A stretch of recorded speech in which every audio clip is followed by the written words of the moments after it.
nos descei divina luz, a nós descei divina luz, em nossas almas acendei o amor de Jesus, em nossas almas acendei o amor de Jesus.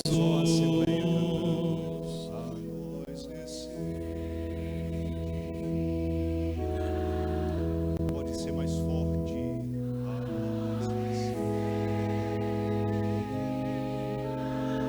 Em nossas almas acendei. Em nossas almas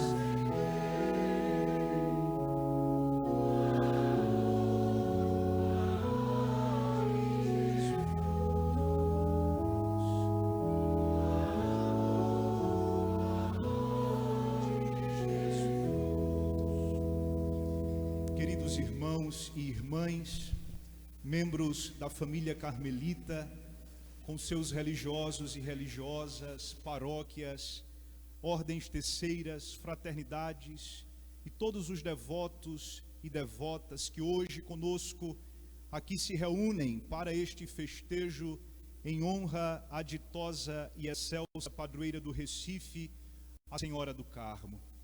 Gostaria de saudar a todos na pessoa do reverendíssimo senhor Frei Roberval, provincial desta província carmelitana de Pernambuco. O tema de nossa meditação é, antes de tudo, um pedido à Mãe de Deus. Peregrina conosco, porque encontraste graça diante de Deus. É um pedido. Peregrina conosco, Mãe, porque és o farol a iluminar as estradas pelas quais caminha o povo de Deus reunido na igreja. Peregrina conosco, porque estamos em processo sinodal de escuta, conversão e missão. Peregrina conosco, porque sem tua presença nossa voz se emudece e assim pode nos faltar o vinho da verdadeira alegria. Peregrina conosco, Maria, porque depois de Deus, nós te amamos acima de todas as coisas, e é o teu exemplo que nos faz cantar as maravilhas do Senhor. Esta prece a ti dirigimos, querida Mãe, porque encontraste graça diante de Deus. Tu, Senhora, foste preservada da mancha do pecado original e antes de tudo, antes de todos, desde sempre, Deus já havia pensado em tua pequenez e humildade para que ali sua misericórdia infinita pudesse descer, armar sua tenda e habitar. Encontraste graça diante de Deus, porque Ele quis precisar do teu sim, sim de uma mulher, a fim de que a salvação visitasse a história e a criação fosse refeita segundo o projeto primeiro da Trindade Eterna. Encontraste graça diante de Deus, porque permaneceste fiel, do início ao fim, como ícone do mistério, como nova Eva, como a invicta Judite, como a cidade do Altíssimo, a porta oriental. Encontraste graça diante de Deus, porque és a cantora da libertação dos oprimidos, dos deserdados e vítimas de tantas misérias, como a fome, a falta de habitação e a violência de todas as espécies. Meus irmãos e minhas irmãs, nosso pedido para que a Virgem do Carmo peregrine conosco se dá no contexto de preparação ao Jubileu da Esperança que a Igreja celebrará em 2025, tempo oportuno para celebrarmos a misericórdia do Senhor. A peregrinação, todavia, se dá em chave sinodal, isto é, nós, como católicos, jamais caminhamos sozinhos. Não há caminho que se faça solitário, não há voo solo na igreja. Antes, o fato de sermos povo de Deus implica que façamos em comunidade essa peregrinação que não tem como lugar de chegada um evento pontual no próximo ano, mas nos lança para o encontro que, como igreja, faremos com o Senhor. Assim, convictos de que na peregrinação um dos nossos alimentos é o exercício de oração que fazemos ao longo do caminho, olhemos para Maria como sendo o ícone orante do povo de Deus. É, de um lado, ícone orante. A Deus, sem fechar o seu coração, Maria diz: faça-se em mim segundo a tua palavra. E não fecha o coração aos irmãos de modo narcisista e intimista. De outro lado, Maria é ícone perfeito deste povo, porque é a realização das promessas de Deus para a humanidade. Ela é, por isso tudo, virgem que sabe escutar, caminhar e acolher. Debrucemo-nos nestes 3 verbos e vejamos como nós podemos encontrar a motivação necessária para seguirmos com Maria até o Deus Pai, Filho e Espírito Santo. Escutar, caminhar e acolher. Escutar. O Santo Padre, o Papa Paulo VI, disse certa vez que Maria é a virgem que sabe ouvir, a virgem que escuta a voz de Deus proclamada pelo arcanjo São Gabriel no dia de hoje. Acabamos de ouvir o Evangelho. De fato, se visitarmos a Sagrada Escritura, veremos que Maria é identificada muito mais pela escuta qualitativa do que pelas falas. Estas, quando acontecem, são sempre relativas ao seu filho. Não é à toa que reproduzimos sempre aquela espécie de mandamento saído da boca de Maria: façam tudo o que ele vos disser. Para que a ação em nome de Cristo aconteça, antes é imprescindível a capacidade humilde da escuta. Maria, a mãe que guardava tudo em seu coração, é representada na tradição iconográfica da igreja como uma mulher silente, com lábios fechados, apontando com o seu dedo para Cristo, a palavra que se fez carne. Nosso tempo, ao contrário, passa por um período de crise em relação à escuta. Sofremos com a ansiedade da fala. Temos a necessidade de dizer tudo sobre todas as coisas, de nos posicionarmos sobre tudo, de levar à frente uma verdadeira verborragia, atrapalhando o diálogo profundo, o respeito ao outro e a escuta reverente a Deus. Nossas orações, irmãos e irmãs, estão cheias de palavras e ruídos.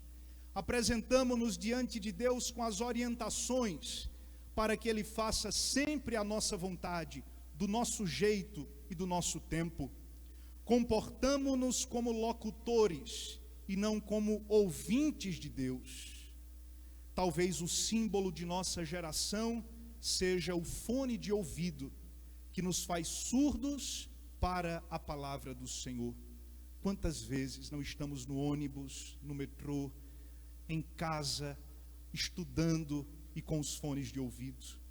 O fone de ouvido que nos faz surdos para a palavra do Senhor e para os clamores dos nossos irmãos e irmãs. Uma oração da escuta me ajuda a silenciar para perceber os sussurros do Espírito.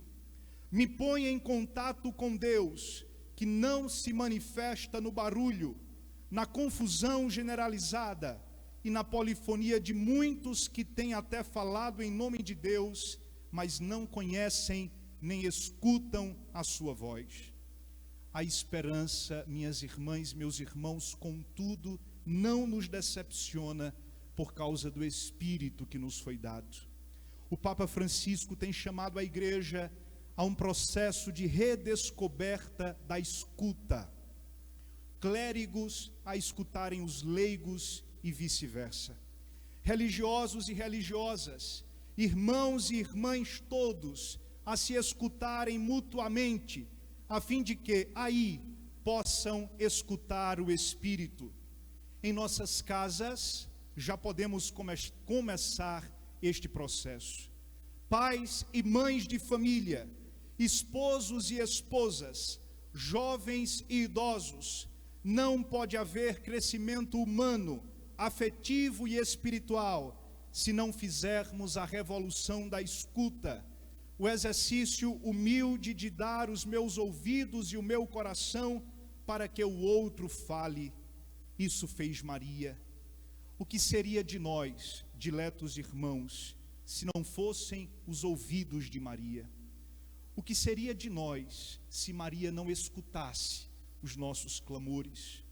Quantas vezes não lhe trouxemos a nossa vida e quase sem palavras, apenas emprestamos o nosso olhar, emprestamos nossas lágrimas e alguns balbuciados que concluem com aquele importante agora e na hora de nossa morte, diante de nossa mãe.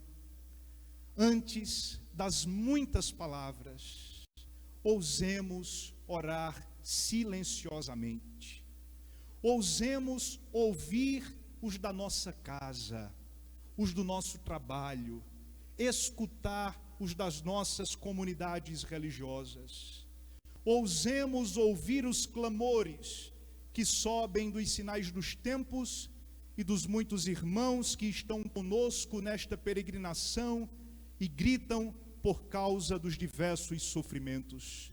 Peregrina conosco, Senhora do Carmo, porque de Ti queremos aprender a graça de escutar. Caminhar.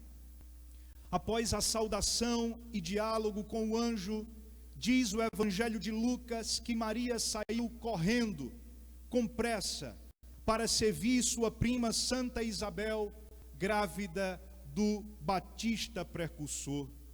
Se de Gabriel ela escutou que era agraciada, cheia da graça, quer caritomene, transbordante da graça, de sua prima Santa Isabel, pôde ouvir que era bem-aventurada, porque tinha crido nas promessas de Deus.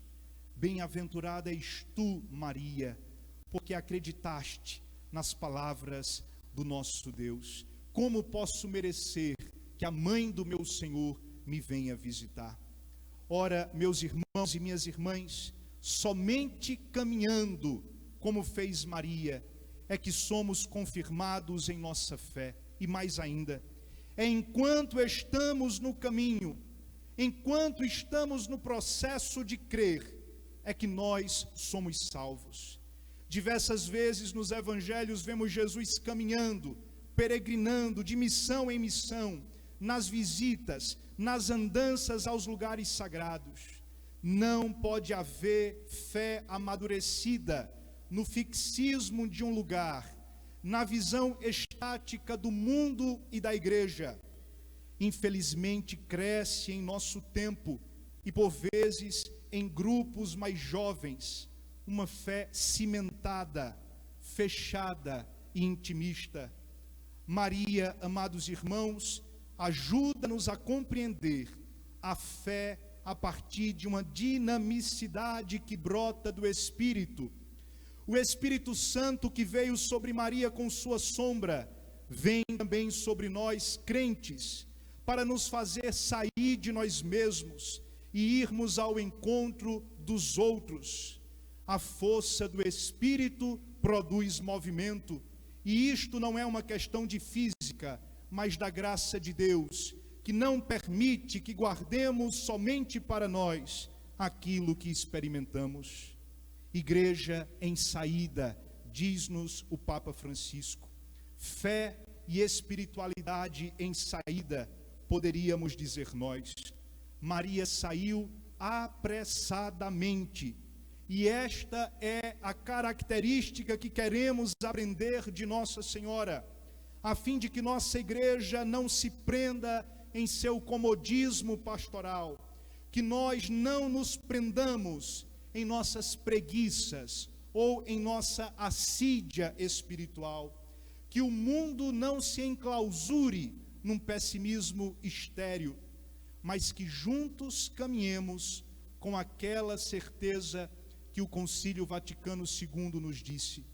Do mesmo modo que a mãe de Jesus, já glorificada no céu em corpo e alma, é imagem e primícias da igreja, que há de atingir a sua perfeição no século futuro, assim também, já agora na terra, enquanto não chega o dia do Senhor, ela brilha como sinal de esperança segura e de consolação aos olhos do povo de Deus peregrinante. Esperança segura e consolação. Se alguém perguntar qual é o nome da Mãe de Deus, a Senhora do Carmo, nós não podemos ter medo de dizer: ela é esperança segura e consolação para nós que somos o seu povo.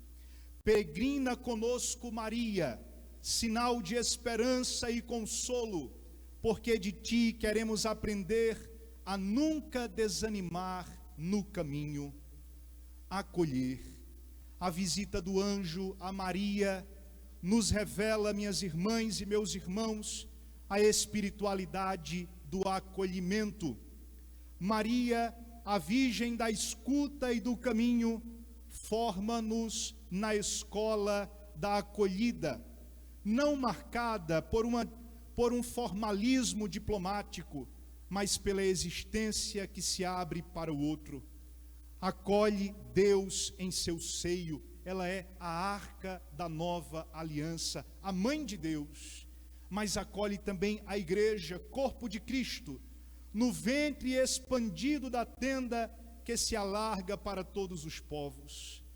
De fato, meus irmãos, naquela cena da cruz, voltemos o nosso coração para aquela cena do capítulo 19 do Evangelho de João. Cristo crucificado, e aos pés da cruz, Maria e o discípulo amado. Naquela cena da cruz, diante do seu filho oferente, ela, Maria, escuta, de mãos dadas com o discípulo amado, o seu filho dizendo: eis o teu filho. Neste indicativo, eis, há muito mais do que uma simples transferência de responsabilidade. Cristo indica ali que deve haver uma acolhida mútua e, portanto, uma troca eterna de dons, onde nós, no discípulo, recebemos ajuda e consolo. Ela é a esperança e o consolo do povo a caminho. A acolhida que Maria nos ensina, irmãos e irmãs, é profética e não seletiva. Nós temos uma tendência a selecionar a quem acolhemos. Nós temos uma tendência seríssima de selecionar aqueles que abraçamos. A acolhida de Maria é aberta a todos e não exclusiva a alguns. É fruto da graça e não comprada pela nossa pretensão pelagiana. A igreja é chamada deste modo a ser casa aberta para que os que peregrinam possam aqui matar sua sede e fome de eternidade. Que tristeza perceber que tantas vezes fechamos as portas, que somos a frieza de uma porta fechada para os outros. Nossas posturas pessoais e comunitárias deveriam traduzir e transmitir com mais coerência as práticas de Jesus, certamente continuadas por sua Santíssima Mãe. Podemos imaginar, noutra cena, no capítulo 2 de João, a angústia dos noivos em Caná. recorreram a Maria, e esta não lhe fechou as portas das possibilidades. Pediram aflitos, e a mãe, acolhendo o seu clamor, move-se a providenciar com o seu filho o vinho novo. Maria acolhe, porque é mãe da própria acolhida feito homem. Por isso nós, aqui nesta basílica, casa da Basileia, do reinado de Deus, pedimos: peregrina conosco, virgem que sabe escutar, e ajuda-nos a caminhar, porque de ti queremos aprender a acolher a vontade de Deus e o clamor de nossos irmãos e irmãs. Enfim, diletos devotos, peregrinos e peregrinas do Carmelo, ao chegarmos quase no final da festa deste ano especial centrado no exercício da oração, que nós aprendamos dos santos místicos carmelitas o exercício da vacare deo, isto é, a estarmos esvaziados de nós mesmos, para que o Carmelo, que é o próprio Cristo, nos preencha profundamente. Não poderia concluir estas palavras sem repetir o que a pequena flor deste Carmelo, Teresinha do Menino Jesus e da Sagrada Face, com santa audácia, disse na 13ª carta a Celina, sobre sua oração de intimidade em relação à Virgem do Sorriso, Senhora do Carmo. Muitas vezes, disse Teresinha, eu me surpreendo a dizer à Santíssima Virgem. Veja que audácia santa desta menina. Quantas vezes eu me surpreendo a dizer à Santíssima Virgem: sabeis, ó minha mãe querida, que eu me julgo mais feliz do que vós. Eu vos tenho por mãe, e vós não tendes como eu uma santa virgem para amar. Eu vos tenho como mãe, e vós não tendes uma santíssima virgem para amar. Como somos felizes que hoje e sempre nós nunca nos esqueçamos que, por mais difícil que seja a peregrinação, nós não a fazemos sozinhos. Conosco está a Virgem que encontrou graça diante de Deus. Louvado seja nosso Senhor Jesus Cristo.